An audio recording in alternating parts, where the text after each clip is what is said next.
shaving and everything, but I figured why not just do stuff now. Hold on.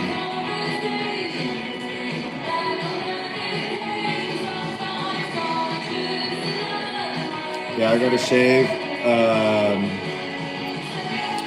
And shower once more, but I'm waiting for everything to heat up again.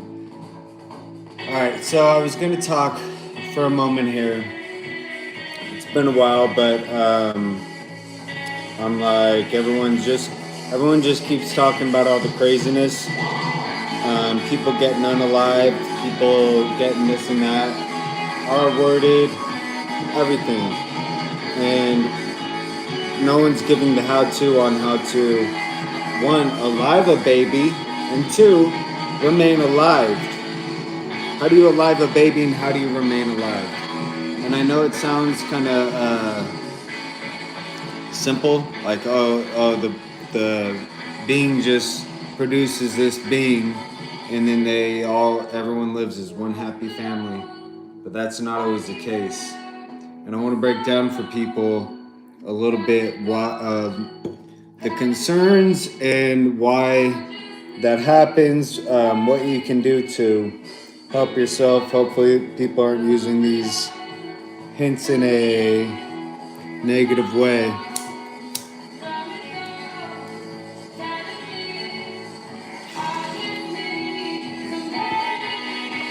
So whatever that means to you. I'm going to show people, because I know a lot about anatomy and physiology. I know a lot about what it takes to be at the, I don't know. I guess everything is possible because you do have different procedures and everything. But I'm just talking about as far as doing things how the body has done it for the past how many thousands or millions of years. That option would probably be the better option, but everyone always has their own reasons as to why for this and that. But okay, so obviously everyone knows the first step to aliving a baby, which is the parental producers think of producing a baby, boom, it's alive, all right? Because we're down past the atom here. And then once we get down to the atom, now we're talking about two beings are interacting with each other physically, and they're about to produce an offspring. And I'll let you guys all break that down for yourselves. How do they do that? So it's about a 5-minute process. You move your hips back and forth. Boom. Okay. Once we skip to from that point to the being is about to become what we all call baby. From fetus, infant, baby, what we all call baby is what's about to occur. I'm at that point. So, and the lead up to that, which is the concern, which is that point, because most of the deaths well, I shouldn't say that actually, I don't know, but the deaths that we're concerned about when it comes to mortality rate for, I don't know, infants or whatever, that's pretty much the point that somewhere around there. And I think it has to do with what I'm about to explain. So, we'll start off with what allows the body to pass this or allow this being to enter into life. What's allowed or what's required is a slightly different shaped pelvis other than the male's pelvis, which is like it has a little bit more roundness to it. Anyways, the ligaments and the tendons, I believe, are the same. Although it's a little bit different shape, the ligaments and tendons are the same.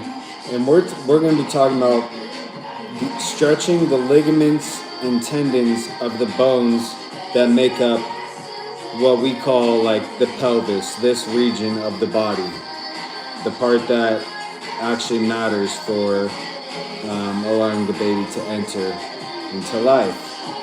So it's really just a few bones. The legs have a little to do with it, but it's more three other like major sections, which is this hip, that hip, and the very low back. And everyone has their different shapes on how to draw this. So everything that you see or are about to see is not really going to be to scale, and I don't know what to say about, well, this is the most realistic because I haven't ever seen anything or multiple beings to be able to compare and say what's realistic and what's not. So let me make sure for a second here. All right.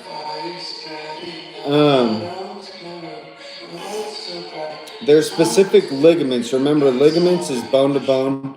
Tendon is bone to muscle. Ligaments take longer to stretch than tendons. So, in that section, in that region, there's ligaments and tendons that have to be stretched in order to be able to, for some people, allow a baby to enter into life, whatever you want to call it, from fetus to baby, fetus to infant. So, how do you stretch these ligaments and how do you stretch these tendons? There's various ways, all right, to stretch ligaments and tendons. The thing is, ligaments and tendons doesn't only deal with the bone. And what we're looking at in these photos, I typed in pelvic tendons, ligaments, female, and this is what I'm looking at, images. If you look at the tendons, I'll bring it up here if you can't bring it up yourself. This is only part of what we're looking at. The body has more to it than that, and the muscles. When you're talking about muscles in the body, you're talking about, all right, what's located in that region? The digestive tract. And there's two orifices for the digestive tract. They're both considered muscles. They have muscle aspects to them. So if those muscles are tight, then you're not going to be able to alive a baby. And this is serious because the babies, I'm saying, I'm tired of people losing their baby, and I'm tired of people losing their wife, tired of all the things, maybe losing both. I really don't think it's funny. So, stretching the muscles of the digestive tract will allow the tendons and ligaments of the pelvic, like skeletal structure, whatever, this hip, that hip, and the low back. It'll allow that to stretch if you stretch your muscles regarding the digestive tract. And as far as that goes, you don't have to stretch beyond the pelvis. It's more surface level, you could say. So when we're actually getting into the words of what everybody knows, how do I stretch the muscles of my digestive tract? Well, they have things on various websites. One of them, Adam and Eve. You could go on Amazon. You could go on I recommend online things, actually. Stay away from the fucking sex shops. I don't know how to explain it, but they're on Adam and Eve. They're on Amazon. They're on other sites too. But you gotta get probably a butt plug, is what they call it, or some sort of plug, and fucking they have different sizes, and what that's going to do is stretch the digestive tract aspect of your body. And if you don't stretch the muscle, then that muscle, which is shaped, like that, whatever size you want to give it, the muscle is going to stay tight. If that muscle is tight, then other aspects of your body are tight because everything is tied together. The skin organ is one organ. So something has to happen, including, it's not just the tendons and ligaments that are being affected here, but the skin organ is also being affected, and it's all a part of the same skin organ. There's only one skin organ. So as far as sizing up, you don't want to go deep if you're pregnant because you got the womb is in there, right? And you have something that's in there that's developing. So you want something that is just going to be like barely, insertable, whatever. And a lot of people, I'm telling you, if you do not stretch this area, and it sounds weird to talk about, I know everyone doesn't want to talk about how they're human mammal. We aren't all angel. We aren't all fucking, some angelic being. We get to experience human mammal for a moment here. And you're just going to have to accept the fact that, that's the region of the body that needs to be worked on in order to continue the survival of the species, continue the survival of your family, whatever it is, your genetics, that you want, whatever it is you want to break it down to. All right, so you're talking a butt plug minimum, a butt plug set to size up, and you don't want something that goes deep.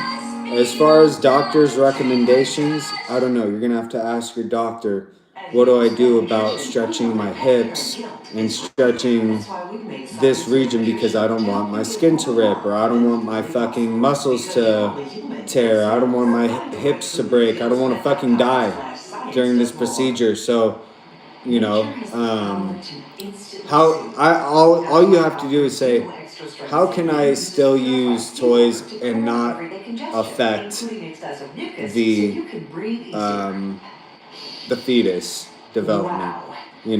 How can I use toys in my fucking ass, or you could say my orifice, my digestive tract orifices? How can I do that without affecting the development of the fetus? And is there a size limit? Is there a size depth limit?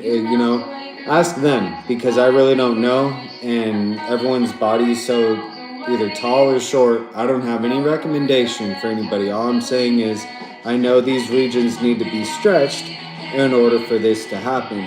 So you got to stretch your hips, your pelvic region, the tendons, the ligaments, and the muscles. And the digestive tract often gets forgotten about when there's muscles. Same with the brain. People forget the brain is a muscle, the tongue is a muscle. But these things are muscles, and they do affect the overall flexibility of your body. All right, when you're stretching, you're not just stretching your legs. There's skin organ that part of your skin is attached to. That's also stretching in other spots of your body. So if you're getting down to it, I'm telling you guys, this is what has to occur. And if you're not doing these things, I'm not saying that it's going to result in mortality of the baby and increased mortality rate, whatever it is. What I'm saying is it's probably going to be more difficult. Unless you're already in some sort of routine where you lived a lifestyle where that region happens to be stretched, to the proper aliving point. I don't know what you want to call it. But I'm saying, so why is this important? Because some people are not aware of this fact or not prepared for this, and they only have 9 months to prepare. I know a lot of people haven't experienced it, but it does take quite a while to stretch your muscles. And you got 9 months to prepare, okay? And if you're not prepared, what's going to happen? So there's people out there that are, unless list them off, fucking high on a drug that is a vasoconstrictor that can be caffeine, nicotine, cocaine, meth, any of those. Vasoconstrictor means tightened muscles, tightened digestive tract, therefore more restricted and likely painful birth or aliving process. There's those people. There's the anorexics that have low bone calcium, low vitamin D and everything, so they have weakened bones, and they also have low development in their bones, which means a narrowed pelvis likely. And then you're talking about you want them to alive a baby, and their tendons and ligaments also require nutrients. Their muscles require nutrients. When you lack nutrients, things get tighter and tighter because the body's eating away at what is there to provide it with flexibility and provide it with new replenished life. So a lot of people that are anorexic are usually not as flexible as they could be. So anorexics, this affects them. It affects people that are on drugs, that are amphetamines, or INE, vasoconstricting drugs. And that was something I'd like to mention is a lot of people think, or used to think, that it's harmful to consume cannabis while you're pregnant. This is not true, because one, you can consume cannabis with just by eating it. And then also, if you're a heavy smoker, you can replace your smoking habit with cannabis and get back to your smoking habit if that's what you really like. But I'm just saying, you can replace the smoking habit with cannabis, and it's far healthier. You'll have a far healthier result. And if it's not in a blunt, it's in a joint, or if it's in a bong, all those things adds to it. What's the healthiest? What are you trying to do? But cannabis is actually healthy to consume while you're pregnant. The baby does not breathe anything into its lungs until after it's alived and takes its first breath. So you can have a baby underwater, and apparently this is what I've heard, that babies will breathe underwater until it takes its first breath. Once it takes its first breath, the lungs fill with air, and now it has to breathe air. But before that, it's connected to the umbilical cord, and it's not breathing in any air at the moment. So, as far as smoking, you're not affecting the baby's lungs by smoking something. You're affecting your own lungs, and what you're consuming is going to flow through the baby's body. When you're consuming cannabis, pure cannabis, not blunt wrap or whatever, then what's going to be going through the baby's body is a natural molecule, and natural for the brain to endure. And a lot of times mutations, which you can call cancer, whatever other mutation, a lot of times mutations occur when things are sped up. Well, cannabis is a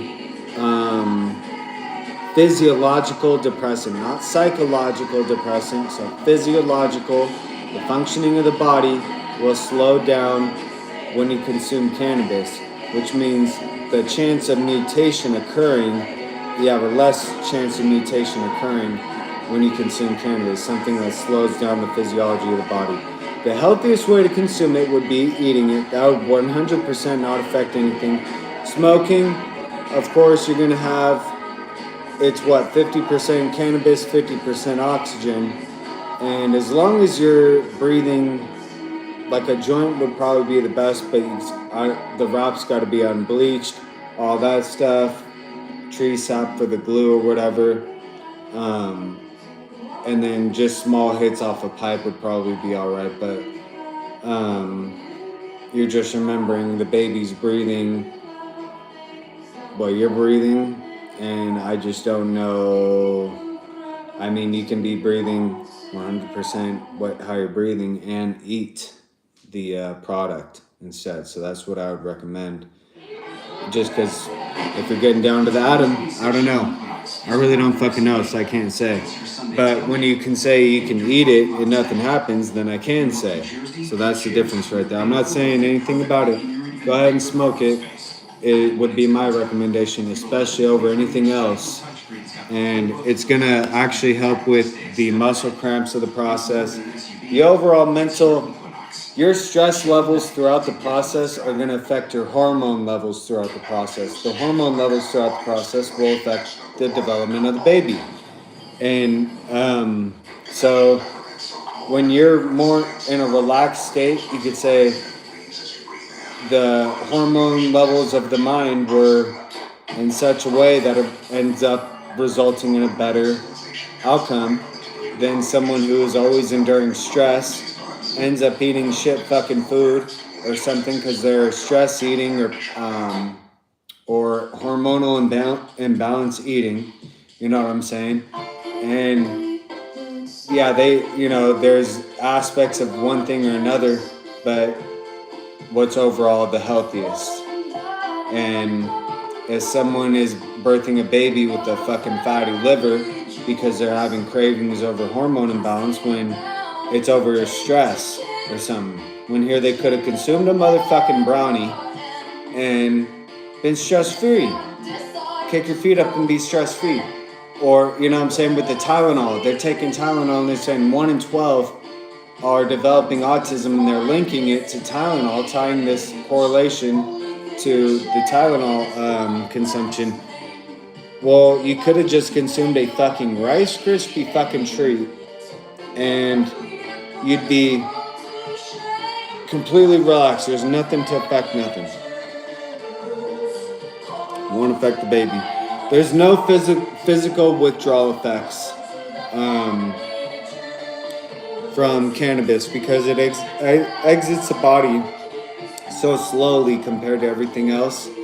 It exits the body at 30 days to 60 days, and I've even heard 90 days now.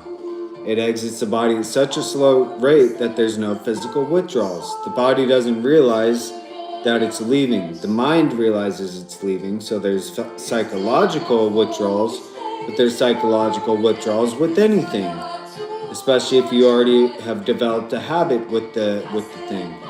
So, anything else, I think alcohol is like a 3-day, leaves the bodies up after 3 days. All these things leave the body at this and that rate. Well, it takes cannabis, the longest, 30, 60, 90. Everything else, meth, you could be, let me smoke some meth and 5 days later you're clean. Let me hit some cocaine, 5 days later you're clean. Let me hit some heroin, 2 weeks later you're clean.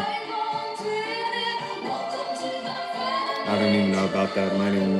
Might even be less. But yeah, no withdrawals. So a lot of these people that are enduring things, cannabis is a vasodilator, which means the digestive tract, if we imagine the veins are dilating, the digestive tract is dilating. It does do this, and you will have an easier birth if you simply consume some cannabis before or during. And that goes for everybody. I don't even think it should be a prescription thing. I think it should be in every fucking fiber fucking one fucking brownie that we're all eating. We all get cannabis. But also alcohol. A lot of people are tripping about alcohol right now with the pregnancy. It's about the everything, the body weight, the body height, and you're talking about the frequency of the alcohol, the overall tolerance prior to the birth, prior to the pregnancy, the alcohol content, like what's, is it just clear something or is it with something in it, flavoring, all this and that. You can consume alcohol, and I believe it would be healthy to consume alcohol while you're pregnant, but at low amounts.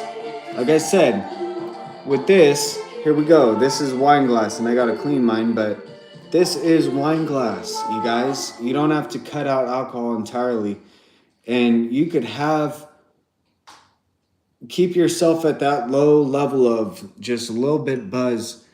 And the thing is, you're gonna go, well, what if it affects my baby?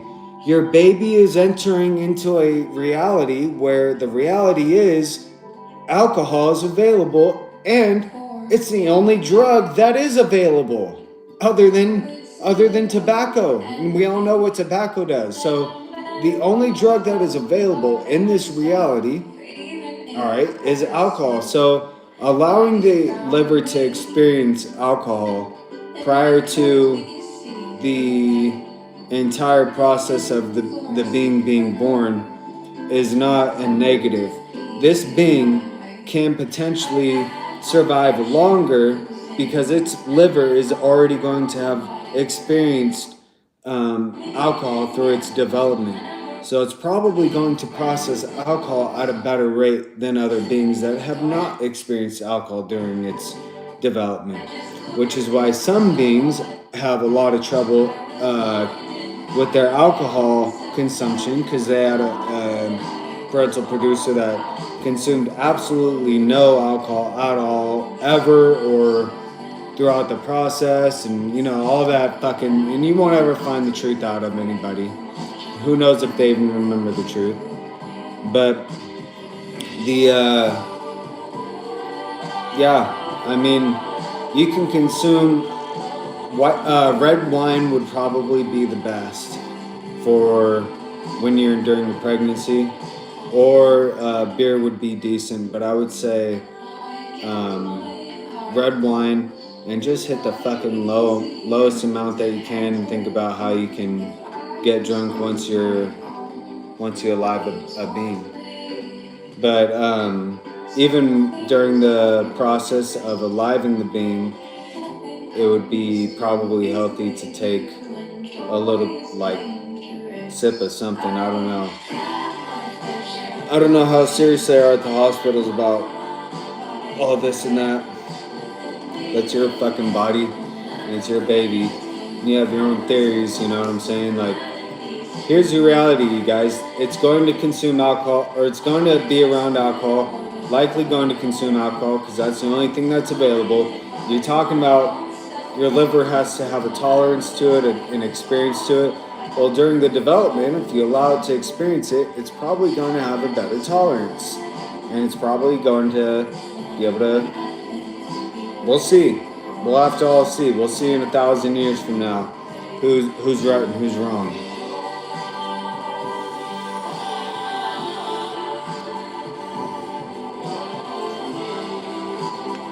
Or probably less than that.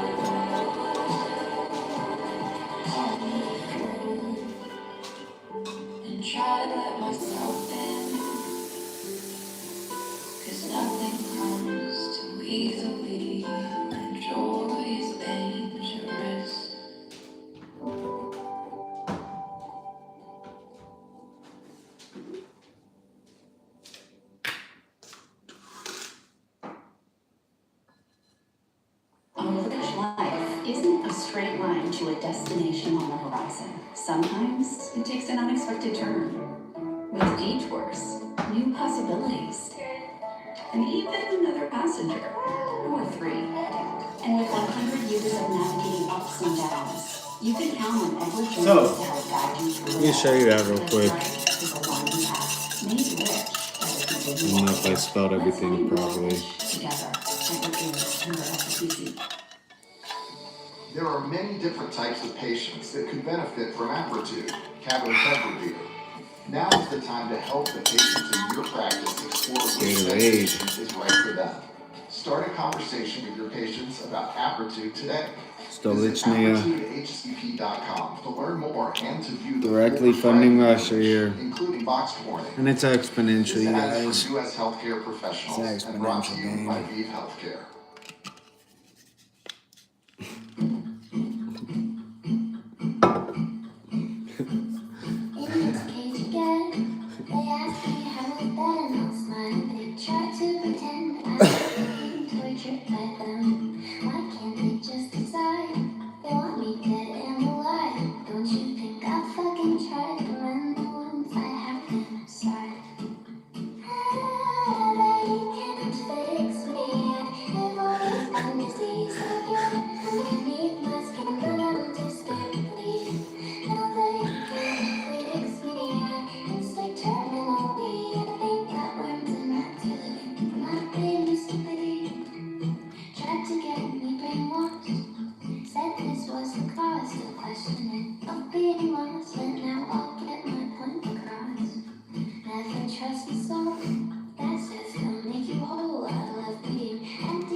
We got a bunch of comments.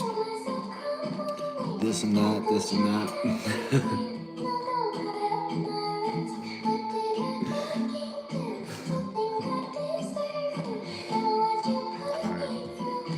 Cheers, YouTube.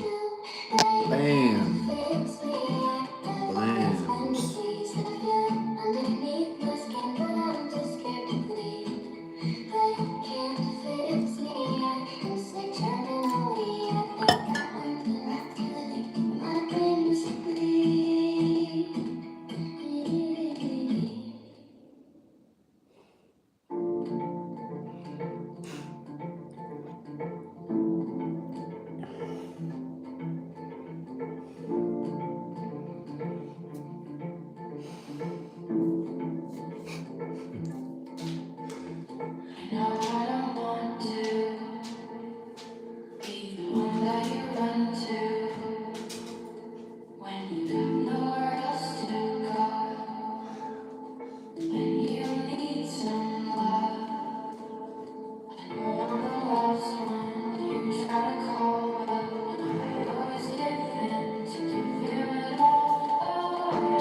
Fucking cold.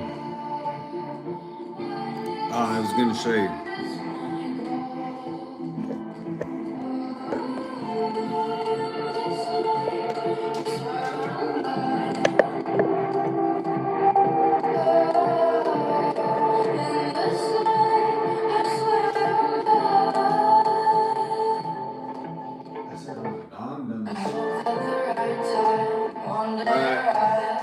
So what I wanted you guys to see here. Here, I'll point with one of my sticks.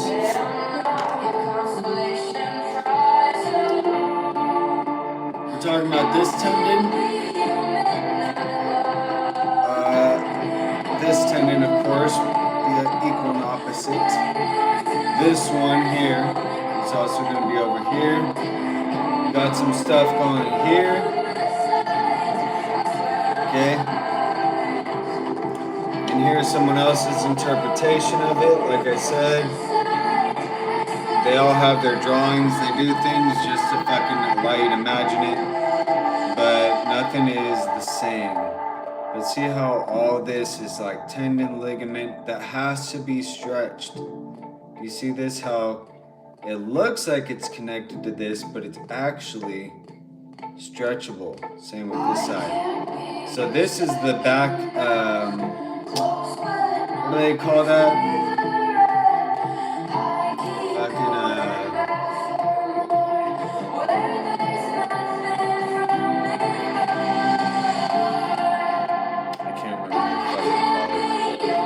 That fucking below bone, tailbone, that's what it's fucking called, tailbone right here, that's a tailbone, that's your spine, and this whole little section here with the lines and whatever, that's like part of the spine tailbone thing. So we're talking about that section with the back, the tailbone, this whole section right here, then this hip is one bone, and this hip is one bone. And you're talking about these ligaments that connect the back to the hip. And then you see this one here, this one inside, which, let's see if they got it labeled here. I don't even know what it's called, but this one inside, you're just gonna have to fucking make up your own words. We don't care about their words. But this one on the inside is the one we're talking about, and then kind of these ones here. If you stretch those ones out, then that allows this whole section to allow the baby to be born. So see how some of them don't really highlight it? They just look a little more confusing. These were my two that I felt were the most. So that would be your tailbone right there. This is representing the spine. But see how this one, it looks like it's almost, it's probably not this round. Or whatever, but because you got muscle and stuff in there, but who cares? So that's why I kind of like this one though. But you see how the leg, when it attaches to the hip, it actually has this here. So I don't really think this here has too much to do with it, unless this were touching that, but I'm thinking it's probably not the case for most people. But stretching in here, how do you stretch in here on the inside? Well, you have to imagine there's muscle right here, you guys. There's muscle and all that other stuff. Here's the tailbone. How do you stretch the inside? I believe I already told you guys. And the thing is, when you're preparing to stretch the inside, you can go about things entirely different. That's why it's better to prepare to have an offspring as opposed to just randomly having one. And the people that are already really good at fucking, really good at doing what they do, usually end up producing an offspring because their body is prepared. Their body's already ready to do it. So the body is aligned in such a way, I don't know how to describe it, but the body is ready to birth the baby. The beings that are not prepared to birth the baby are going to die, and either the baby will die with them, their genetics stop being passed on, or they continue living. And I don't believe it's really a genetic thing that we're dealing with here. People always talking about, well, I got wide hips, this and that. You gotta have the ability to stretch out these tendons and ligaments. Everybody has that ability. I already told you how to stretch them out. There's various other ways, but if you want to actually stretch out the ones that I'm talking about that need to be stretched out, then you need to do what I told you to do, which is go on AdamandEve.com or fucking Amazon.com or any of those other sites and get a butt plug. Otherwise, you're gonna have to, if you're a, what's it called? If you're a, what are they motherfucking called? Amish, I don't know, one of those dudes. Then you're gonna have to use a vegetable. You know what I'm saying? An eggplant. But yeah. I mean, that should really resolve what's going on here. A lot of people, when they're having these miscarriages, and they're very sad, You've put together an it's impressive playlist, due to and the now it's time fact to that tackle the your to-do list. body Have was you not considered putting prepared yourself at the top? for the If you've been moment. diagnosed with It was kind of HIV, a learning spur about of the your moment treatment options is an situation, important next step in and helping there's yourself nothing and your health first. Taking anyone HIV could really do treatment about it, prescribed can and there's help you nothing to reach be the ashamed of attack about dose, it. which means the amount of It's virus is so low that it can't be really measured by lab tests. what Talk to your healthcare who's to provider about a blame treatment is option the that may be right leadership. for you. Who's to Visit blame is StoneHIV.com to learn more. the people that should have been helping us, serving us as public servants, should have took it upon themselves to say, this is how we go about, you know, you guys, this is what the body is made of, this is how we go about aliving babies. But instead they talk your fucking ear off about, how do we cage people up more, you know? 10 people died out in Canada, you guys. 10 people died. No one gives a fuck. I'm talking about in the millions. In the motherfucking millions. Here's how to alive a motherfucking baby. You know what I'm saying? And I'm relevant. So, dead ass. If you're not fucking your ass, ladies, let's get a little more how we talk here. Ladies, if you're not fucking your ass, then you're gonna have a very difficult time having a baby.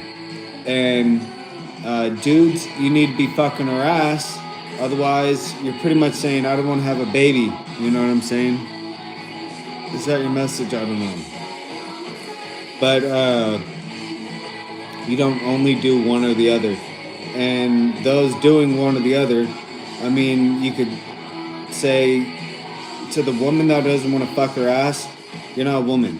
And to the dude that doesn't want to fuck the woman's ass, you're immature. You know what I'm saying? And you're not going to continue survival. And I'm talking in the thousands of years. If you want to get down to just your life, all right, cool. But if you're talking about your genetics Your genetics are going to, at some point, cease to exist because you can't get over your fucking immaturity. And same with the woman. Your genetics are going to cease to exist because you can't fuck your fucking ass. Alright? With the fucking butt plug, with the dildo, with the fucking whatever. You guys, everybody has to get more mature here. If we're talking about we actually want to grow as a species and actually be multi-planetary. Let's all get mature here for a moment because everyone wants to talk everybody's fucking ear off about the war, people dying, people getting murdered, people getting fucking raped. And yeah, I think it all needs to change to, well, how do we alive the population? How do we alive the species? How do we grow the species? Because everyone is just so fucking professional, so fucking president level fucking doctorates on how to depopulate. Well, how do we alive the species, you guys? How do we alive the species? Do we alive people by killing people? Do we alive people by how? Fill in the blank. Nutrition? What's your contribution here, you guys?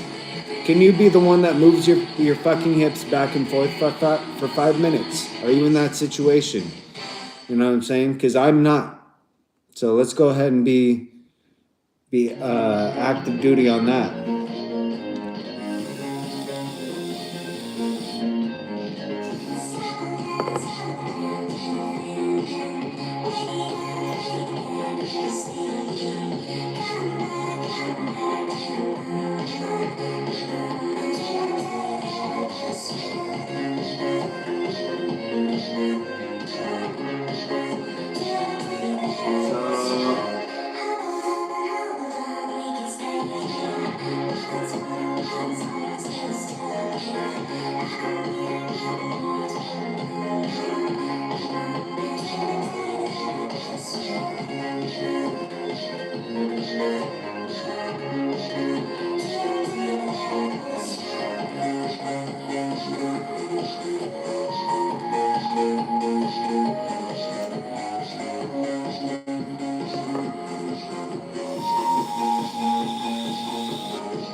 Fucking zoned out.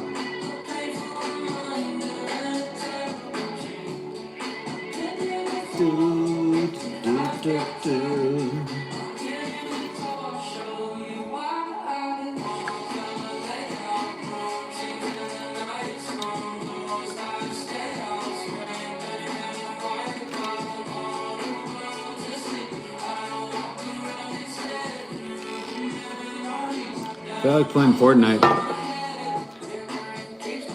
Fuck knife. Fuck knife and chill.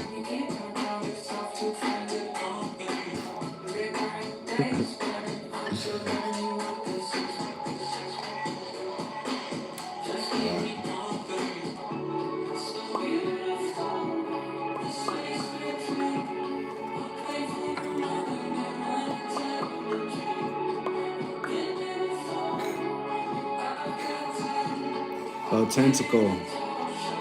Shout out to Botentacle.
A KFC tail in the pursuit of flavor. The Colonel made his $10 Tuesday bucket so full, with 8 pieces of juicy, crispy chicken or tenders, that it might just last you till Wednesday. If you've got that kind of self-control.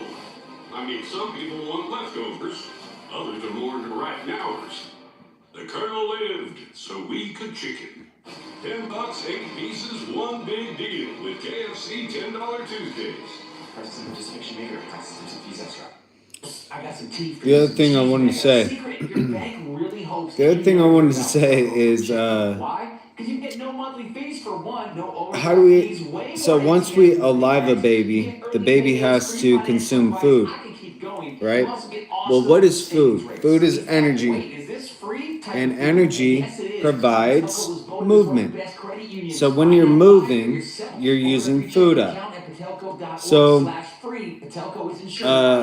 back in the day, the male used to go gather, hunt for food, and the female used to go collect water, and do things like that.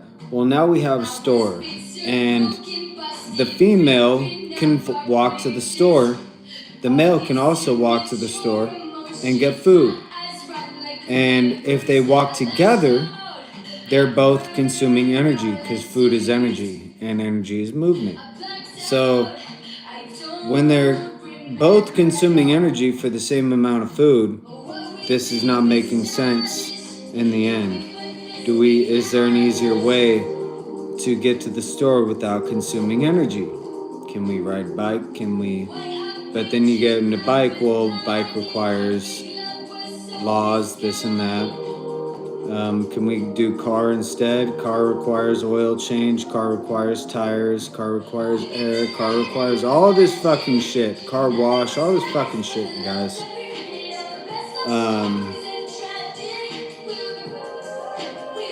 So how do we make this affordable? As a society,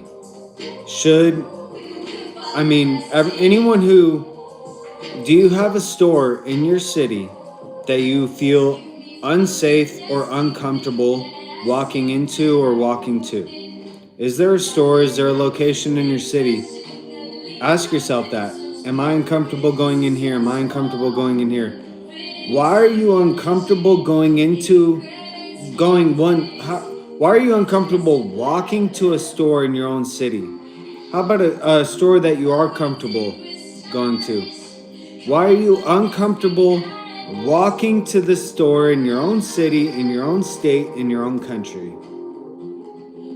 And if it's about the store, if there's a store somewhere that you're not comfortable going in, why are you uncomfortable with going into the store in your own city, in your own state, in your own country? What is it about this store that you're uncomfortable about? Is it the people? Are you really going to let people bully you into not going into a location? You're going to completely divert your path and your routine just because some motherfucker that's not fucking from here? You know what I'm saying? So you should be able to walk to your store and feel comfortable walking to your store like you're not going to get robbed. You should be able to drive to your store and feel like you're not going to get pulled over and fucking ticketed or robbed or fucking blow a tire or anything.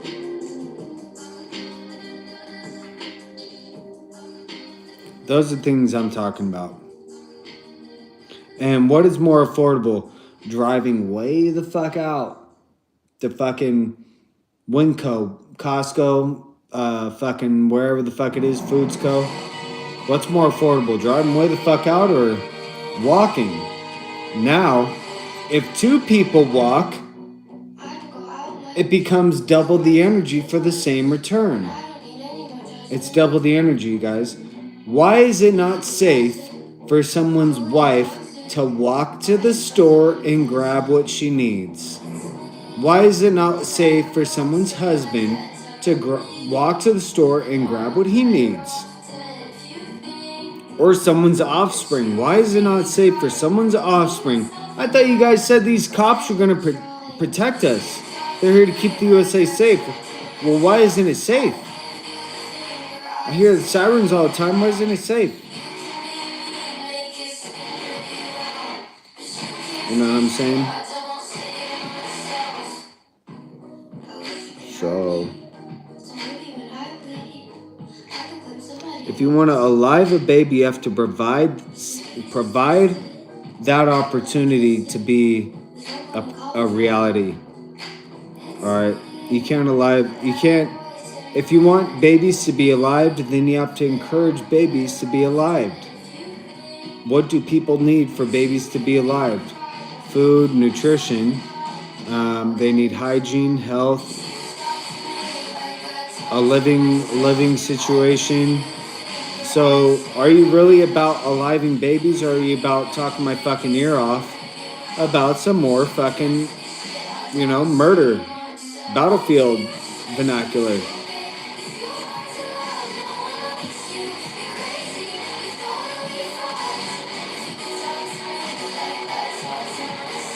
That's what I'm saying.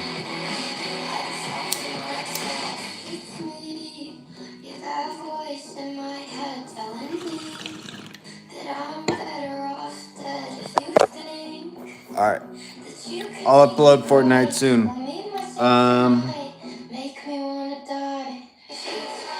Just keep all that in mind.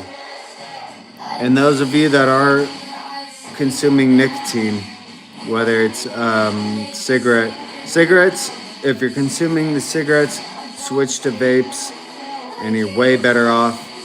The cigarette smokers, isn't it crazy that heart disease is the leading cause of death, but they'll shame someone for smoking a cigarette, and it's nicotine is an appetite suppressant.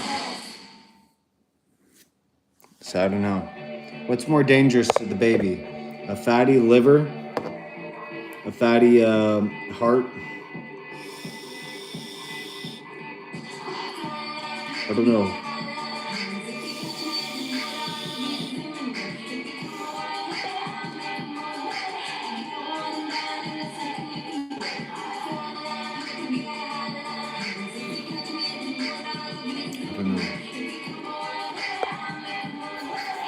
I'll be back soon. I'm gonna shave and then I'll be back.